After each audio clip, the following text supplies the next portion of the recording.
Delaware और Wyoming दोनों ही states काफ़ी ज़्यादा फेमस हैं यूएसए में बिजनेस रजिस्ट्रेशन के लिए।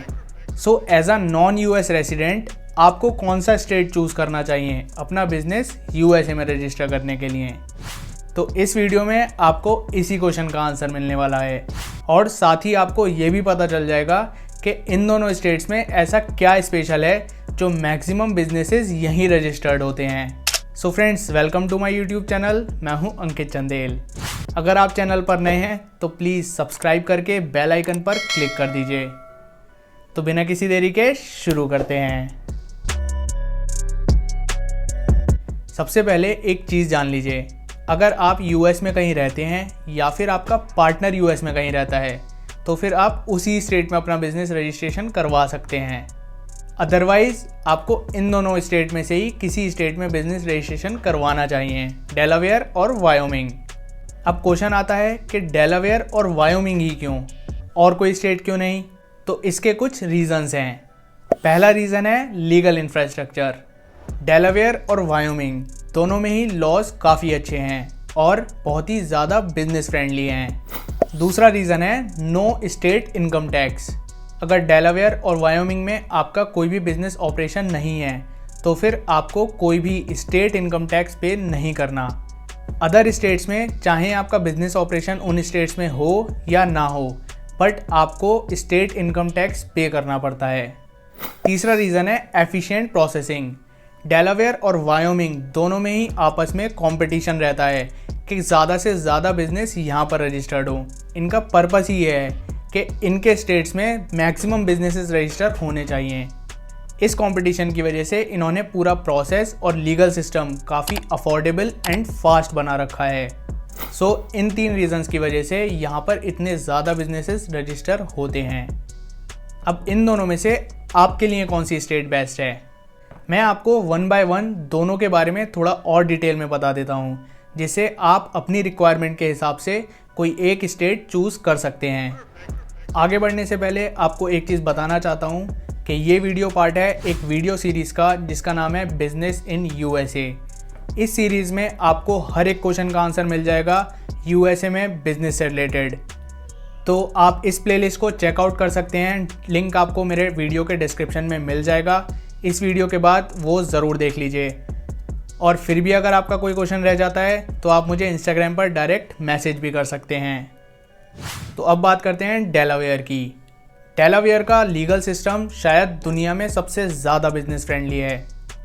ये इतना ज़्यादा स्ट्रॉन्ग है कि बहुत सारी कंट्रीज़ का लीगल सिस्टम डेलावेयर से इंस्पायर्ड होकर बना है। इसीलिए 66% of the Fortune 500 companies Delaware में ही रजिस्टर्ड हैं।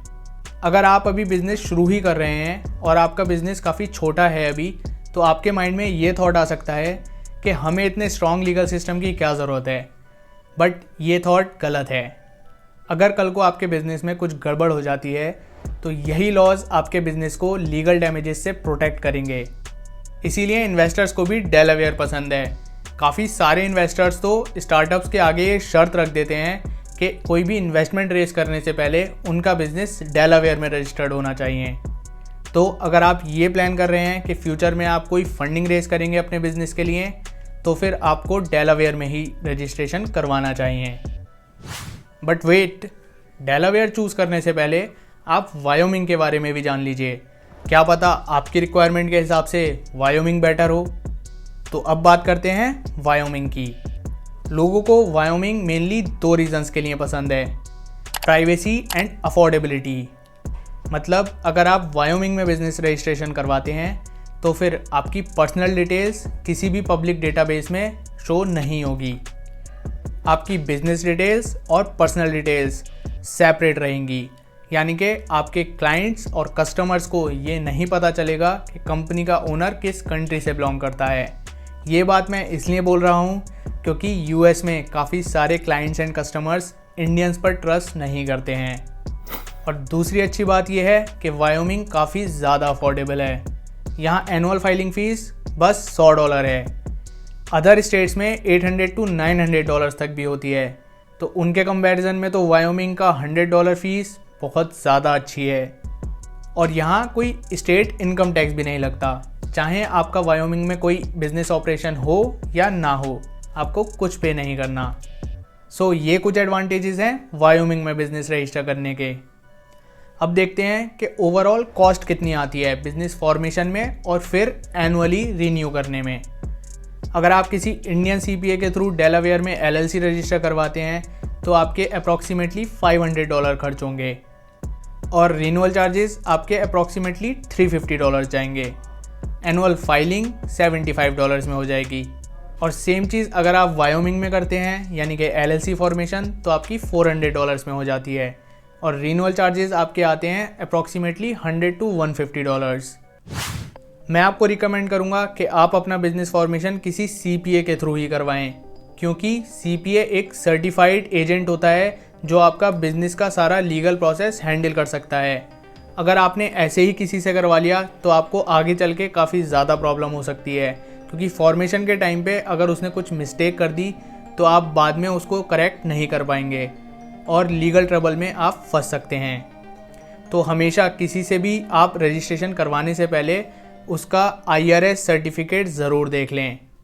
अगर आपको USA में बिजनेस रजिस्ट्रेशन से रिलेटेड कोई भी हेल्प चाहिए तो फिर आप डिस्क्रिप्शन में दिया गया गूगल फॉर्म फिल कर सकते हैं या फिर मुझे इंस्टाग्राम पर डायरेक्ट मैसेज भी कर सकते हैं।